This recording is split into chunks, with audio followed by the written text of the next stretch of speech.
Welcome back to the Dyslexic Maverick. Today we have our very first podcast episode guest, Dave Thompson, with us. Dave is such an amazing guy. I've actually had the chance to meet him in person since we did our first episode together. Dave is just doing so many cool things in the world of neurodiversity in the workplace. He's also an ADHD and dyslexic thinker like I am, and he helps neurodiversity come to life in the workplace, which is so awesome. And I love that as well. Dave is a program manager and a visiting scholar at Vanderbilt University Frist Center for Autism and Innovation. And, just in his free time, he has also wrote a book, Brainstorm, a guide to a neurodivergent talent and the future of work, which drops March 3rd. So we're so excited to have the world reading your book, Dave. Welcome. Thank you so much. I'm thrilled to be back and have had. It's been such a pleasure getting to know you, and I'm a huge fan of all that you've done with the pod. It's awesome. So thanks for having me. Absolutely. So good to have you back. We had such a fun time in Nashville last year at Vanderbilt, and I knew that you were going to be back on. And then when I heard your book, I was like, oh, of course, you've got to come back on. So it really does kind of blow my mind as a dyslexic individual myself that you wrote a book. Like that's something that it's a bucket list thing for me. And just wondering, like, how was that process? And was there like a whole lot of imposter syndrome to get around being a dyslexic writing a book? Yeah, it's definitely headline news for me. And if you had told me when I was 5 or 10 or 25 or a couple years ago that I'd be writing not just a book, but like a book, a global, globally distributed book that is not my property. It is, something that the publisher wanted to put out. I would not have believed you. And so, yeah, it's been a trip. And I like your framing of that question. Of course, you're asking it in the right way as a fellow dyslexic thinker and as someone who does similar work to me. But I've got a lot of like, um, you wrote a book. How? Almost suspicious, either that I didn't write it or that I'm not dyslexic. But to be clear, I mean, it shows up differently for everybody. We all know we know this, right?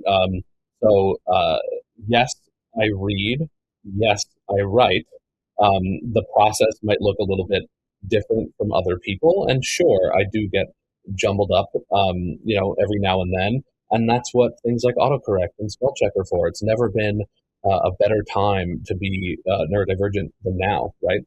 So definitely also a bucket list item for me, but wasn't really pursuing it, but got pursued by my publisher Wiley, which was really, really exciting. And they told me, we just like your approach when you talk about this stuff, and we just want kind of you to use your words and your doodles and your creativity to get it done. And as far as do you want to know about like the actual process of literally how I managed to write a book? I would love that. Like for me, I think, and I think probably for a lot of dyslexic people, it seems so overwhelming. Like, where the heck do you start? And like, how do you get started? Right? It's ADHD as well. Like it's so big and we can see it, the finished product, but like the first 5 steps are like, it's like a puzzle piece. I have no idea where to start.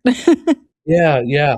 Like, and I always think, as someone who's been doing training and creating content and things for a long time, I always think like if you have 30 seconds in an elevator with this kind of person, like a CEO or something, what do you say? Or when I've done my 2 TED Talks, like if you have 12 minutes on a stage to tell the world what you want to hear, what do you say? And so I have kind of a backlog of things that I kind of tend to go to, but having 55,000 words, a 250-page book is a little bit different, right? And a little intimidating. So that's what I was allowed, 55,000 words. And, I have so much stuff between great conversations I've had with folks like you and, playbooks and things that I've developed in the past and slide decks and just my thoughts that I've just jotted down and never done anything with. And so honestly, when when it was time to actually write a book, I said, let me gather what I do have, or the research that I do, the stats and research that I do have, and the stories that I do have. And I had more than the book. I had 65,000 words, which was really cool. So organizing that was definitely a process. And like, I was over indexing in certain topics that I could just talk about all day and needed to flesh out the other ones a little bit more and make sure it was balanced in so many different ways. But how I see it as a visual thinker is almost like a mosaic. Like I think in sticky notes. I communicate in sticky notes. I think in sticky notes. And so I picture like 65,000 sticky notes on a floor, on like a factory floor, and making something out of that, a shape, I don't know, a brain or whatever. And they're different colors and they have different content, and you have to make something that makes sense from above, but you're doing it from up close, and that can be really hard. And when you when you like change something to the side, then you have to like remove a bunch of sticky notes and change the middle. You know what I mean? And you only get to climb up or get a drone or whatever and see it from a higher view every once in a while, right? Like that's how I saw it. I saw it as almost like a sculpture, creating a shape, giving this raw material a bunch of shape, and then adding was necessary and stuff. So it was cool. It was cool. I did it full time, and it was great to be able to, as an ADHD, it was great to be able to just have those tabs open in my head and those tabs open on my laptop. Um, and yeah, I should probably get around to reading the whole thing. Wait, so you haven't read the whole thing from start to finish yet? I mean, not in like a formal, like I would love to remove myself and pretend I didn't write it and like read it cover to cover. But to be completely honest with you, Nancy, that's not how I read books. Like, you know what I mean? That's not how I think, and it's not how I read books. I did more reading for this than I've done ever. And, I need the audiobook, I need a highlighter, I need a pen, and I'm not going to do it in a linear way. That doesn't mean I didn't read it. It means I ingested it differently. So, some of the more linear thinkers that I work closely with that have read it, enjoyed it, and I'm thrilled about that. And I hope to get through it in that traditional way. Oh, I can tell you that I read it. I did read it a little bit more like you. I, like, jumped around and, like, picked topics to read first and, like, things that I was excited in, and, like, you have a whole chapter in leadership, which I love, and that's probably if there was, like, a niche that I, like, tend to gravitate towards, it's definitely like that, and so that's, like, one of the chapters I read first, so it's so interesting because I didn't think about it that like, I sat down to read it, but I read it differently than probably most people would read it, front cover to back cover. Um, but it works like that. Your book works in, like, chunks too, which I like, and it's speaking to your audience, whether that was intentional or not, it works. Yeah, I appreciate that. I really like books that you can just kind of crack open and it makes sense, like crack open anywhere and it kind of makes sense. I hope that, inclusion is complicated, right? So it might work really well for you and I. I hope it resonates with everybody. But yeah, I love that you said that because that's definitely what I was going for, and that's how my brain works. That's awesome. So I have a question. I absolutely love the drawings in your books. Did you actually do those yourself, or did you have those contracted out? Of course, yeah. So I don't identify as an artist. I identify as an artist just as much as I identify as a writer, I guess. I've always been a visual thinker and a doodler. And sometimes I have impressed myself, or other people have really resonated with the way that I explain things conceptually in very simple visuals. My kind of little litmus test is like, can you explain it with only a few words and a little doodle on a sticky note? And if you can't, then it's too complicated, right? Almost like the art of like the tweet, where I think it can be longer now. I don't have Twitter, but like you could only do 160 characters or something. And how do you say everything you need to say in that amount of time? So I've always kind of challenged myself in that way. And then I started incorporating them into my trainings and stuff. And so when they asked me to write a book, I was like, I can't picture doing it without my doodles. And so I did. And now, especially with AI now, where, quote unquote, anyone can do anything, I just thought it was a little bit of a badge of authenticity that, like, yes, this is me, the real Dave Thompson, just the person an imperfect person writing this thing, and I'm not like, just farming it out to ChatGPT or something like that. No, I love it. I love it. There is something very, like, authentic about it, because I would imagine that you probably could get somebody to, like, or AI could sketch out a doodle that would look similar to yours, but for some reason, like, because it's truly yours, like, you can, like, I think just, like, at your core, you know if it's generated or real, and so I would actually, like, flip the book and just, like, look at the pictures, like I'm 5 years old again, and I'm like, "This is a picture book." But I enjoy them so much, and even on, like, your social media, because 'cause you've been doing this for a while, like, this wasn't just for the book, like, you are a doodler by nature. Yeah, yeah, that's me. That's awesome. Okay, so for the listeners, who is a book written for? Like, who were you thinking when you kind of wrote the book? What type of audience? That's a really good question. It is technically a business book, and it is written with, it's called Brainstorm, A Guide to Neurodivergent Talent and the Future of Work. So it's written for leaders and decision makers and people who sign checks and move companies forward. But that's what most of the big publications around this topic.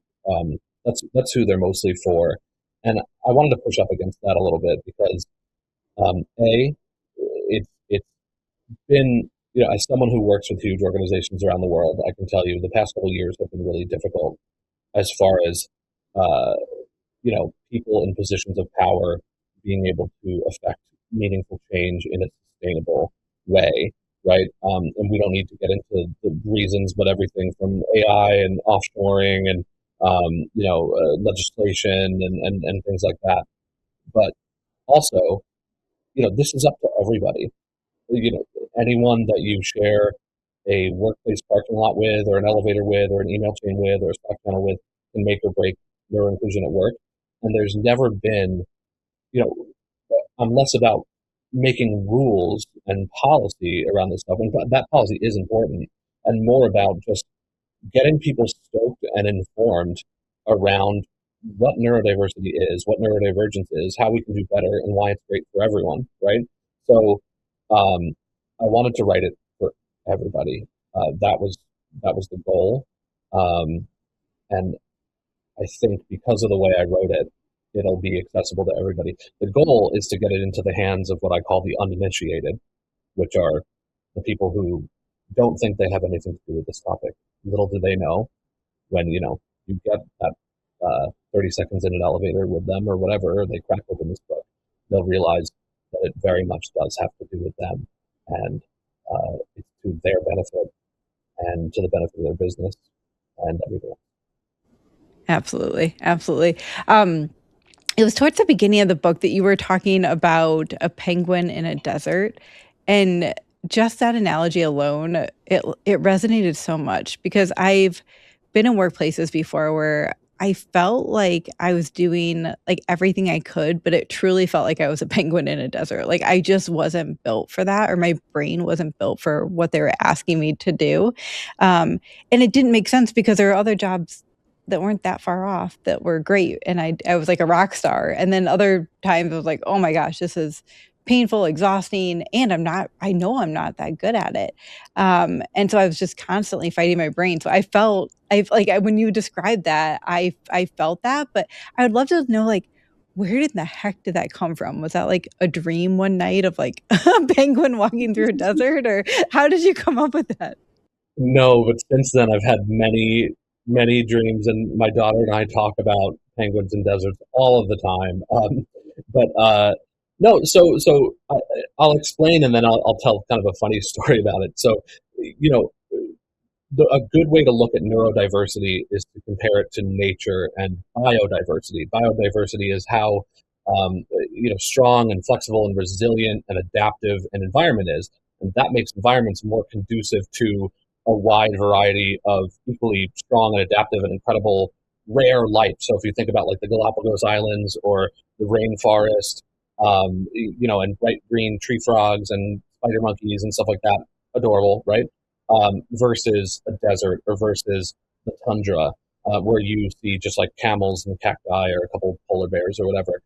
That's for a reason, right? It's because the environment works for them. And, the difference between biodiversity and neurodiversity is that we've invented all these wild things like calendars and deliverables and contracts and HR and offices and all these things that didn't evolve naturally with humans and their brains.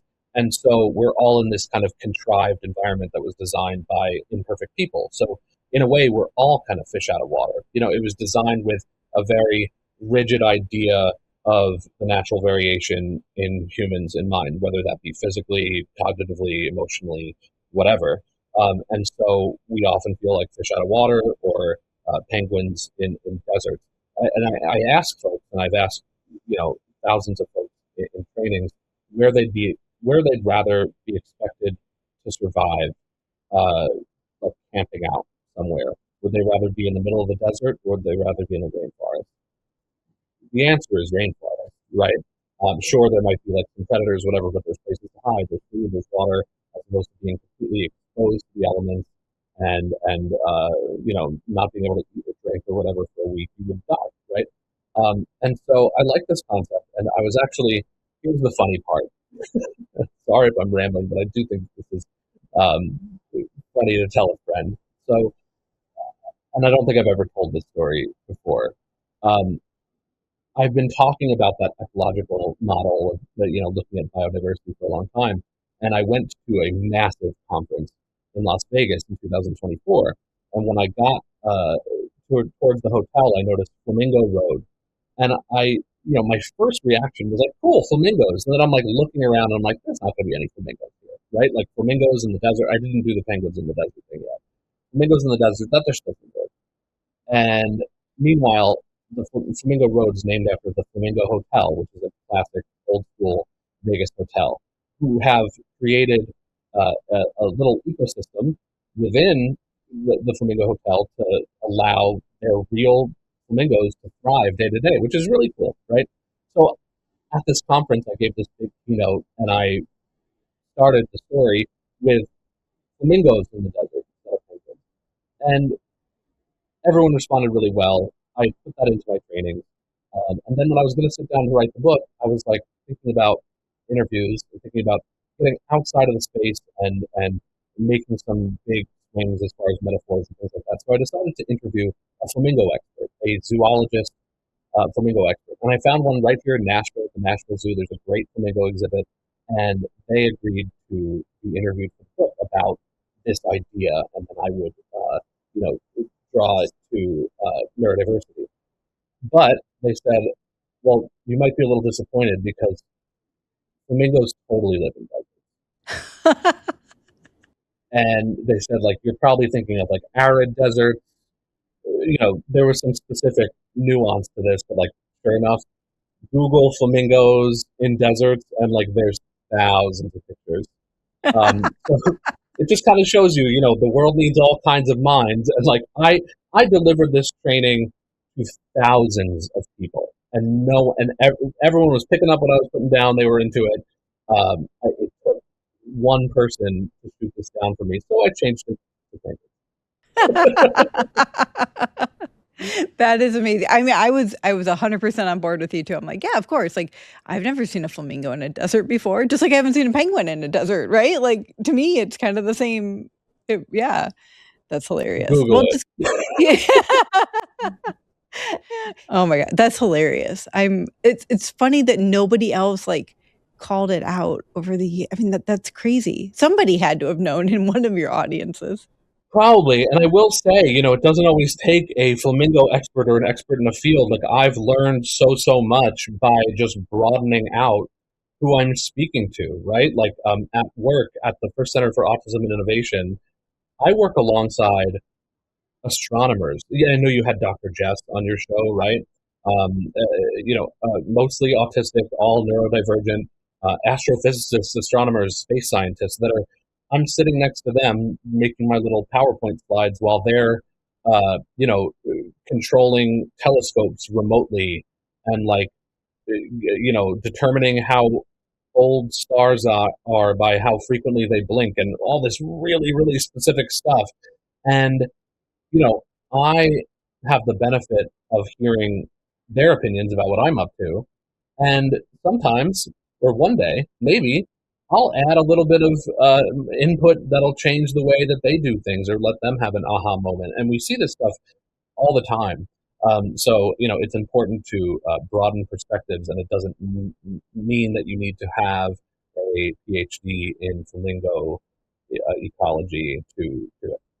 Yeah, no, absolutely. I'm sure you've already added value. That was, like, Mm. laughable that you think that, but I do understand, just even when I had Dr. Jess on the podcast, I felt like I was like, her brain processes information at such an insanely high rate of speed and well and accurate. It was like, as she was talking, my brain just went fuzzy. I'm like, I don't Hmm. even I'm just gonna like back up and let her do her thing, kind of. And so I can only imagine like working around people like her all day, every day is it's got to be intense. But also super fun and challenging. Just like try to keep up and like figure out like what the heck they're saying half the time. Or at least that's what I would be doing. Yeah, yeah, and uh, I have to remember that even though my strengths are much more, social and communication related, and I don't have the best recall and things like that. I don't remember numbers. I don't remember dates or times or sources for my stats, and I always have to say I'll follow up with you on that. But I know it's 53%, whatever. But where I lack, I also add value in other places, and so it's important to mix everybody up, right? Like if you think about, I think I say this in the book, if you think about like any movie that you've ever seen where they're tasked with solving like a huge problem, like I think of like Armageddon, when they have to like land a rocket on an asteroid and blow it up, and they don't just get space scientists, they get an oil driller, and they pull someone out of retirement, and they get, or like Ocean's 11 or something. Same thing, like people from all different countries, from all different industries, or Apollo 13 when they have to sit at a table on the ground and figure out how to land a spaceship with just what they have on the spaceship to fix it, right? With like paper towel rolls and duct tape and things like that. You need like a no leader has ever said like, listen, we're going to need to all think in the same exact way if we're going to accomplish this, if we're going to solve this problem. And so I'm really passionate about this kind of like brain salad of minds coming together to figure things out. I absolutely love that. That is actually that was kind of where I was going next was because you do talk about like building a team, like a crew, and having different people responsible for different kind of not necessarily different like actions or tasks, but different like ways of thinking so that you're getting the different perspectives. And you have like creators and strategists and implementers. And that's so important. I found just personally, like I have to have a really strong implementer on my team because I can be the visionary and I see like the future. Getting done and executing whatever needs to happen is not my strength.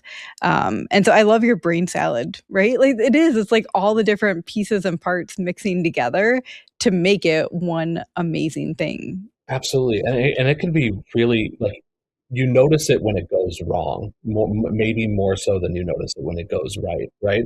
Like if there's a leadership change and both the first and second in command are both very extroverted, categorically correct decision makers, super confident, and like the last second in command was like a listener and a creative and kind of like a more of a thought leader and a cheerleader for their people, and all of a sudden it's a toxic workplace because of just there's nothing wrong with any of those three people's cognitive styles. It's just a matter of like match and balance, right? In the book, I interview the founder of a number of airlines. His name is David Neilman. He founded JetBlue and led a bunch of other airlines as well. He has ADHD, and the way he explained it to me is the world needs. I think the world needs more than just this, but to your point, the world needs dreamers and schemers. And I love rhymes because I remember rhymes. I'm a very not just visual person, but like a musical person. So the world needs dreamers and schemers. So he can be credited with uh, thinking of or supporting the ideas of things like digital ticketing, which was first at JetBlue, things like normalizing or standardizing seat back TVs in every single seat on planes, which is so important for me as a neurodivergent person having to survive in these tubes with 300 other people all the time. But he thought those things up, but he is not trying to say he's not trying to take all the credit, right? Like he needs a bunch of schemers figuring out how to make it work. And I really appreciated that acknowledgement and that rhyme from our friend David. I love that. I love it. Dreamers and schemers. I'm definitely on the dreamer side of things. Um, but my dreams are only successful when I have a team of schemers to execute, right? Or else it's just a dream. Yeah, I have, you know, I didn't start in the corporate world. And Vanderbilt is actually the biggest organization I've ever worked for, but I work with some of the largest employers on the planet. And so I didn't have a lot of this corporate language when I was in human services and in small mission-driven businesses. I ran autistic and neurodivergent majority employers years ago, and I still work with social enterprises like that. But all that to say, I didn't know what to call it until I joined the corporate world. I need a project manager. Like I need a very pragmatic, organized person that can just whip up a spreadsheet or like show me very quickly, how to save 6 hours that I was wasting on something, by doing something very simple. And I've always needed that. And in all of my jobs and at home, my wife thankfully serves in that role very naturally, and I make up for that in other areas. But I've always had someone that is like, maybe admires my creativity, admires the way I communicate, likes my ideas, who wants to help me make them happen, and they deserve at least as much credit. That's a very natural thing for me to do, uh, and maybe not as natural for some of those people, but they deserve at least equal credit because I could not picture, being in the spreadsheets the way that they are. Absolutely. There are two roles that support me in my career that have been literally game changers, and one is a project manager to execute on all the different projects, and I can kind of help oversee and remove roadblocks and do whatever I need to do to help. But set the vision, I guess, most importantly. The other one is an executive administrator. I have had a couple really, really good ones in my career, and they literally tell me what to do. Like in the mornings, I have the title, right? Like I am the CHRO, and they come in, they're like, Nancy, what are we doing today? And I'm like, I have no idea, but it's going to be a good day. And they're like, holy shit. Okay, we've got to get to work. And I'm like, oh, I know, I've got like 18 different things. I just don't know where to start. And they help, they're kind of like my second brain that actually helps me process the information and sort it out and get a plan together. And then I'm off to the races. But without that, I know I would have struggled and probably been not as successful as I was. And I think different brains need different things, but for our brains, those two positions, and you can call them whatever you want, right? Like the different corporate companies and industries have different names for them, but those types of roles are so important for us. They make us look good. And honestly, like some of those brains, it's so easy for them to develop like the step-by-step process of what to do that looks so fuzzy for us, but it's just as it's natural for us to be creative, it's natural for them to like put those processes together. Yeah, yeah, and I'm not, I talk about neuro inclusion, and I have worked with and know, thousands of neurodivergents, and I've worked with hundreds of organizations, but I'm not like a neuroscientist. So forgive me if I'm not explaining this well, but as an ADHDer, uh, I tend to be what I think of it as the most important thing is not always the most important thing.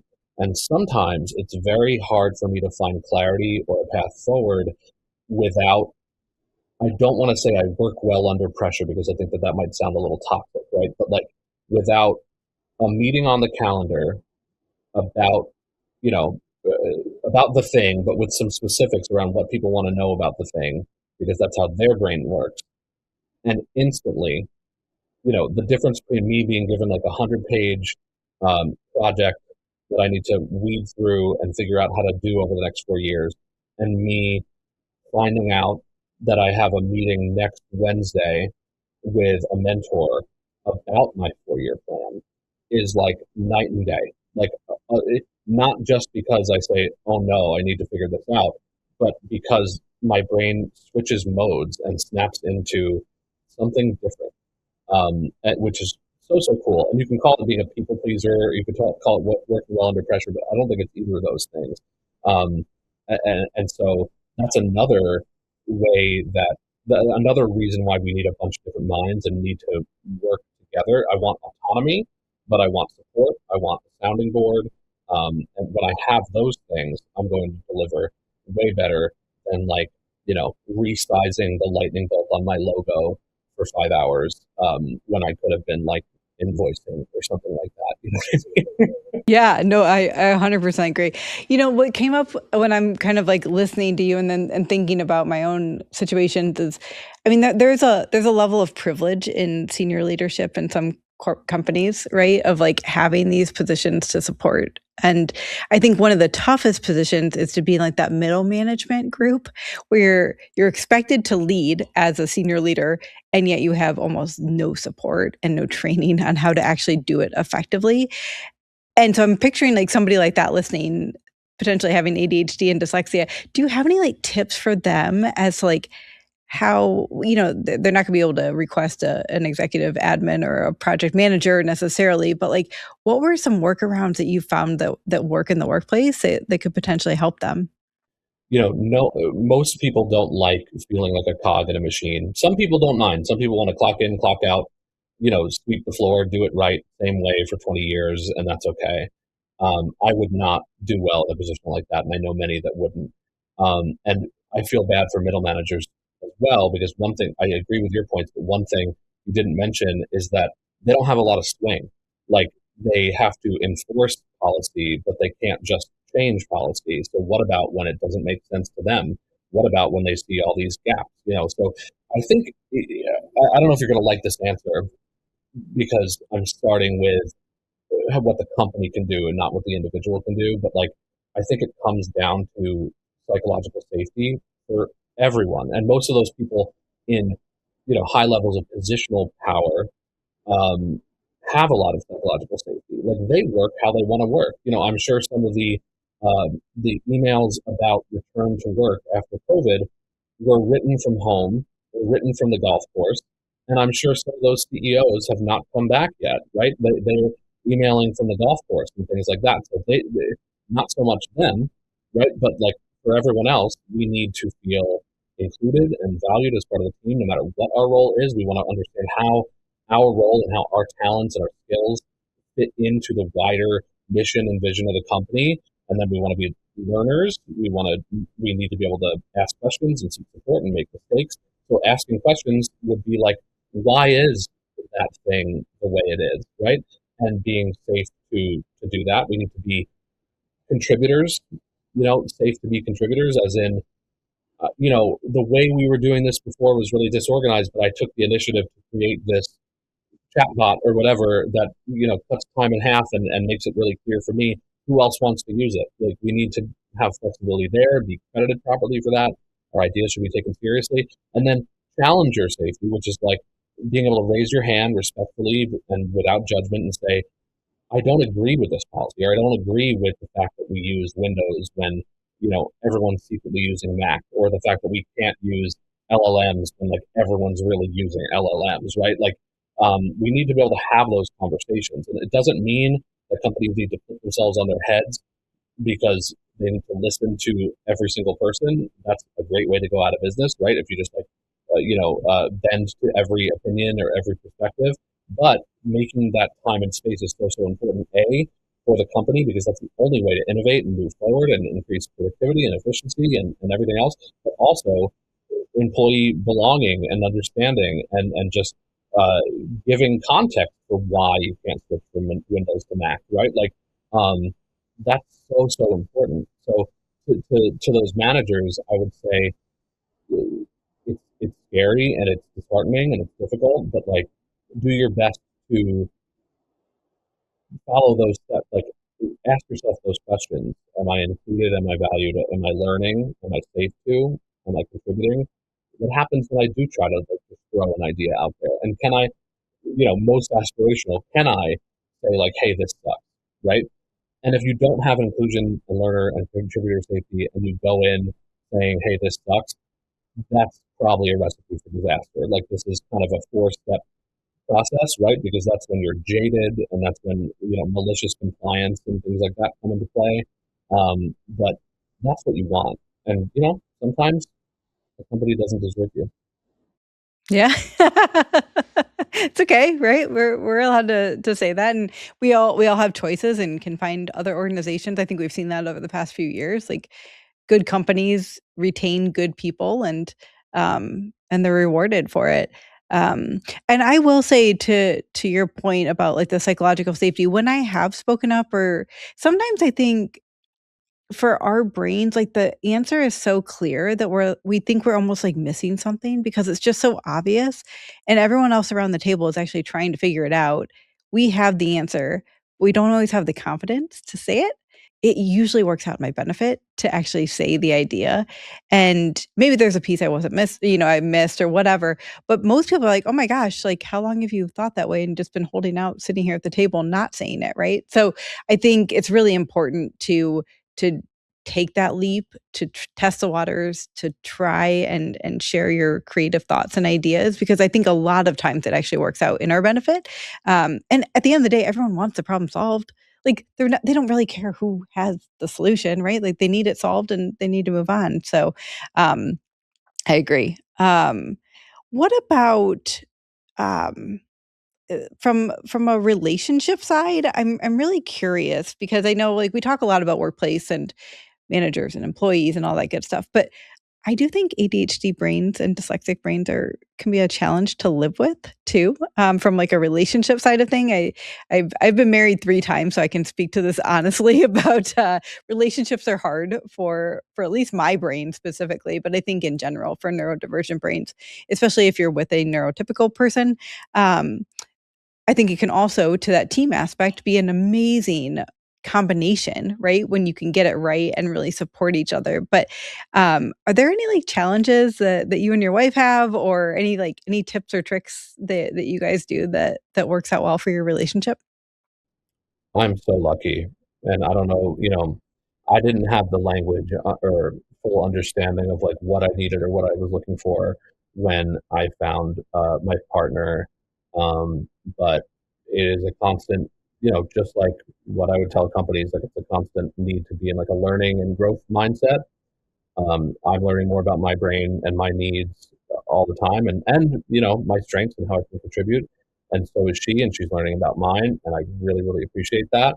Like I said before, she's kind of like my project manager. She's my sounding board, but everyone is different, right? And so, just for example, if there's a stressful situation, I might need a little bit more processing time and to like write things down, whereas who she is and the culture that she comes from. You like talk and you talk loud and you work it out right now. And so there can be a little bit of a disconnect in situations like that. And so uh, this is why inclusion is complicated, right? Because she wants to be inclusive of my needs, but I want to be inclusive of hers as well. And so it's definitely a dance. It's definitely like, okay, this time, like, I'm going to need to grit my teeth and just talk it out right now. Whereas, in another situation, it's my turn that I'm going to need to like take a walk and write things down in my notes app and come back to this, right? And it's not all black and white either. There's plenty of ways that you can kind of you know compromise and figure it out. So an ever evolving situation. But yeah, it can be, I'm sure it can be a challenge for, uh, for her, and it certainly can be a challenge for me to, um, all brains are so different. There's gonna be friction. Like there, and a lot of folks talk about this stuff and without the context of like the differences in our operating systems, and I think that part is really important. We're not meant to fit together like perfect puzzle pieces. We're just, so yeah, it's never over, but I'm very thankful and optimistic and encouraged by what I see at home and what I experience, similarly to how I wish, the joy of a neuro-inclusive team or a neuro-inclusive workforce for all companies. I wish that for all people at home as well. Yeah, no, I agree. I agree. I think one thing I've learned over the years is that sometimes the outside person can have a better perspective of like what I'm feeling than I even know at the time. Like I Mhm. think some of our emotions are so big and so strong that it's very probably even visually obvious to others, but it's so overwhelming to us at times. It's just like flooding us that we can't always see what we need, and to almost like trust with your partner that like they probably know what's best, and to give them a shot at trying to help you when I think humans try to fix themselves, right? But like sometimes other people do know best, and to give that a shot. Something that I've had to learn, it's not something that came natural, and I probably fought for too many years, but um yeah, just understanding that, like, maybe this isn't the best time for me to be making a decision. Maybe they need to make the decision for me and see how that works out. Definitely. Yes. Oh gosh. Okay, so I just wanna wrap up. What is one thing that you hope that people take away from your book? I can distill it down to like three big points. Like what neurodiversity is all of us. I don't think that that is a commonly understood thing, even for people throwing that word around. There's no gatekeeping in neurodiversity. It is every single brain on the planet. Similarly with neurodivergence, you know, when you operate differently than the norm, like that is an identity that is up to you. There's no gatekeeping there either. And there's been a huge increase in our understanding, um, and in that identity itself, and in the expectation that employers and colleagues have around the brain, around neuroinclusion, and how we show up, how we communicate, right?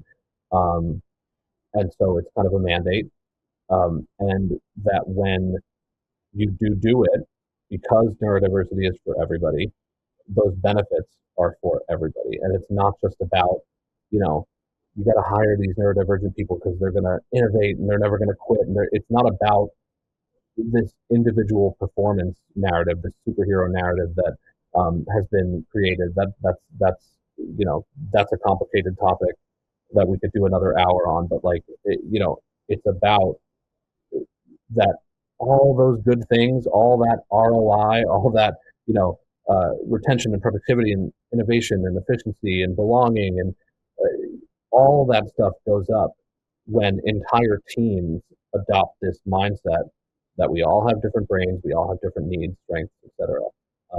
And like I said, we got to do it. Like, you know, the workforce of today is not putting up with it, and the workforce of tomorrow is definitely not putting up with it. And everybody, no matter whether you're in positions of power or you just have some relational power, and everybody has some power at work, no matter what your job is, we can all do better. And I talk a bunch about how. And so that's the big thing that I want people to walk away with. I love it because you really do give really tangible examples in the book of how to do it. Like you're educating people on what it is and what it looks like and all that good stuff. But also, what do you do? Right? Like what do you do when you're faced with a situation where you don't necessarily understand somebody else's brain, or everything isn't lining up the way you thought it would, or whatever it is. And it's simply like you said so many times during our conversation, but like it's it's not simple because there's different things for different people, and we all need something different, and we all respond to something different. And so there's not a one size fits all cookie cutter. And so just providing all the examples and the tangible options that you give, I think is absolutely the best way. People will find it so valuable and insightful, I think, but also impactful in the way that they're working with people and the way that they're just doing life, right? Because as much as we like talking about work, and we're certainly at work a lot, we are also just doing life and going to the grocery store and raising kids with people that also have differently wired brains. And so it is that brain salad of family and work and everywhere we go that's amazing and can be so awesome if we just stop and appreciate it, I think sometimes too. I agree, and I appreciate your kindness around my approach. I like yours too. Thank you. Thank you. Dave, so good to have you back on the podcast. Thank you for doing this again. I'm so excited for your book to come out on March 3rd. Where can people find it? My website is brainstormneurodiversity.com. All the links are there, but it's available wherever books are sold. Big retailers, indie bookshops at bookshop.org is a great place to go. You can get signed copies on my website if you want one. I'll write in those same Sharpies that I drew the doodles in, so that might be cool. I'll send you some stickers and stuff. But however you get it, I really appreciate you getting it. This is a really interesting, 8 Mile mom spaghetti type of moment for me that I didn't see coming. And so I really appreciate everyone's support. Thank you.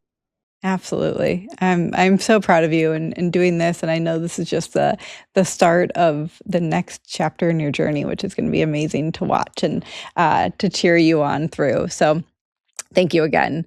Until next time, friends, enjoy that unique brain you've been given.